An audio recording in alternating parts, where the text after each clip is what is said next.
Hello बेटा, good morning. Bhupendra commerce classes में आपका स्वागत है। बेटा, हम आपके लिए आज इस वीडियो में लेकर आए हैं कि जब कोई व्यक्ति कंपनी में डिबेंचर खरीदता है, डिबेंचर परचेज करता है, तो उसको डिबेंचर पर ब्याज मिलता है। वो ब्याज कंपनी के लिए तो एक्सपेंस होता है, लेकिन डिबेंचर होल्डर के लिए वो इनकम होती है। तो सवाल ये उठता है कि उस इनकम पर, उस ब्याज पर टैक्स कौन देगा? तो उस इनकम पर टैक्स वैसे देना पड़ता है किसको? डिबेंचर होल्डर को देना चाहिए, लेकिन कंपनी अधिनियम के नियम के अनुसार कंपनी को ही पहले ब्याज काट लिया जाता है। कंपनी जो ब्याज इशू करती है किसको? डिबेंचर होल्डर को। उस ब्याज में से पहले टैक्स काट लेती है, बाद में डिबेंचर को इशू करती है, मतलब ब्याज को इशू करती है, देती है डिबेंचर होल्डर को। तो जो ब्याज होता है उस पर टीडीएस काटती है। तो ब्याज कैसे निकाला जाता है जान लीजिए। डिबेंचर पर जो ब्याज होता है वो 6 महीने पर निकाला जाता है, 6 मंथली निकाला जाता है, हाफ मंथली। डिबेंचर पर जो ब्याज होता है बेटा वो 6 महीने पर निकाला जाता है, यानी 6 महीने में एक बार छमाही दिया जाता है ब्याज। तो 6 महीने पर डिबेंचर पर ब्याज निकाला जाता है, ये रूल है। अगर कभी तुमसे कोई पूछेगा कि डिबेंचर पर ब्याज कैसे निकालते हैं, तो आप बताइएगा कि डिबेंचर पर ब्याज हाफ ईयरली निकाला जाता है। तो जो ब्याज निकलता है उस पर उसी वक्त कंपनियां टैक्स काट लेती हैं। टैक्स काट करके तब बाकी जो इंटरेस्ट बचता है उसको डिबेंचर होल्डर को पे करती हैं। उस संबंध में क्या एंट्रियां हैं आपके लिए हम लेकर आए हैं। आइए बेटा देखते हैं। ऋण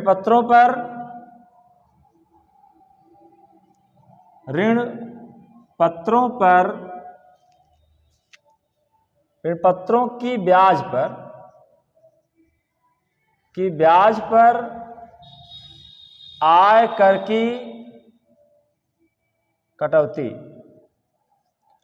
की कटौती, deduction of income tax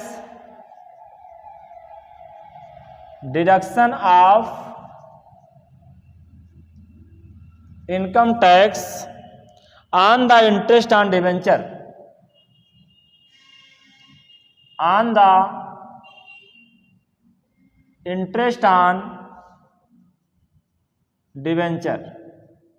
deduction of income tax on the interest on debenture, मतलब इंटरेस्ट ऑन डिबेंचर पर जो इनकम टैक्स करता है उसकी एंट्री कैसे की जाएगी। चलो बेटा, तो पहली हाफ ईयरली, क्योंकि एक साल में 2 हाफ ईयरली होते हैं, तो पहली हाफ ईयरली में क्या एंट्री होगी? आइए पहले आप एंट्री क्या करेंगे। जब ब्याज देय होता है, व्हेन इंटरेस्ट ड्यू, जब ब्याज देय होता है, जब इंटरेस्ट ड्यू होगा तो क्या एंट्री होगी? Debenture interest account debit,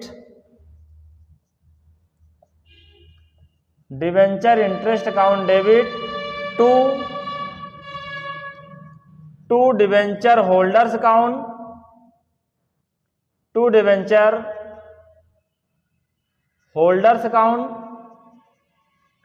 to TDS payable account, narration being interest due on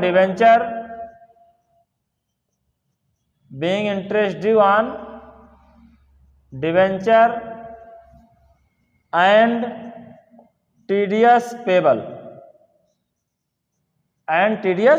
payable, ये ब्याज देय होने की एंट्री होती है। उसके बाद जब ब्याज का भुगतान करेंगे तब क्या होगा? ब्याज का भुगतान करने पर, व्हेन इंटरेस्ट पेड, जब ब्याज का भुगतान होगा तब ब्याज का भुगतान करने पर एंट्री होगी when interest paid, debenture holders account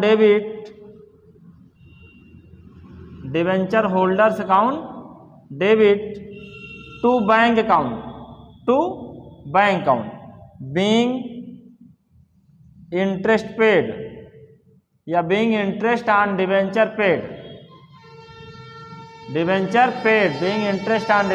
paid हो जाएगा आपका बेटा।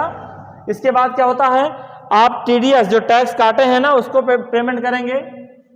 तीसरी एंट्री, व्हेन TDS paid जब आप TDS को पेड करेंगे तो क्या एंट्री होगी, TDS अकाउंट डेबिट यानी to bank account, to bank account being TDS paid, being TDS paid. जब आप TDS पेड करते हैं तब ये वाली एंट्री हो जाती है। मान लीजिए आपका इंटरेस्ट आया था 10,000 का, इसमें 8,000 आपका हो गया डिबेंचर होल्डर को देना है और 2,000 टैक्स हो गया, तो 8,000 और 2,000 अलग अलग हो गया। तो जब डिबेंचर होल्डर को पेमेंट करेंगे तो 8,000 पेमेंट करेंगे, 8,000, और जब TDS पेड करेंगे तो उसको क्या नाम है, गवर्नमेंट को जब TDS पेड करेंगे, किससे पेड करेंगे आप, 2,000 से TDS आप पेड कर देंगे गवर्नमेंट को। एक छमाही का तो ये हो गया बेटा। अगली छमाही में जब आप जाएंगे तो फिर यही 3 एंट्री करेंगे। अगले 6 मंथली में पहले ब्याज दे होगा, फिर इंटरेस्ट पेमेंट करेंगे, फिर TDS पेमेंट करेंगे। लेकिन वर्ष के अंत में इसको लाभ हानि विवरण में ट्रांसफर करेंगे, दोनों छमाही का ब्याज।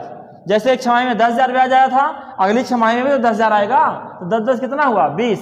उस 20,000 को आप क्या करेंगे, वर्ष के अंत में, देखो फिर से पहली छमाही में 3 एंट्री कर लेंगे, दूसरी छमाही में भी 3 एंट्री कर लेंगे 6 मंथली में, लेकिन अंत में एक एंट्री करेंगे, क्या, दोनों ब्याज को जोड़ लेंगे और PL में आप ट्रांसफर करेंगे, स्टेटमेंट ऑफ PL में। तो उसकी एंट्री क्या होगी, उसकी एंट्री होगी बेटा statement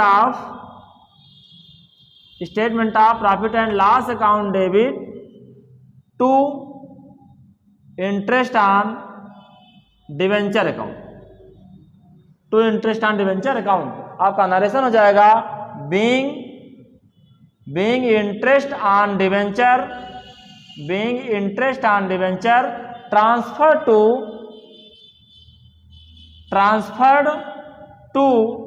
interest on debenture transfer to statement of profit and loss account, statement of profit and loss account. 10,000 पहली छमाही का, 10,000 दूसरी छमाही का, 10-10 20 जोड़ के आप PL में ट्रांसफर कर देंगे। ये आपकी एंट्री है बेटा किस चीज की, ब्याज को PL में ट्रांसफर करने की। धन्यवाद बेटा। इस चीज को आप पढ़िएगा, ऐसा कोई क्वेश्चन आपके प्रश्न में आता है तो उसको देखिएगा और मेरे हिसाब से लगाइएगा, आपका आंसर आता चला जाएगा। धन्यवाद।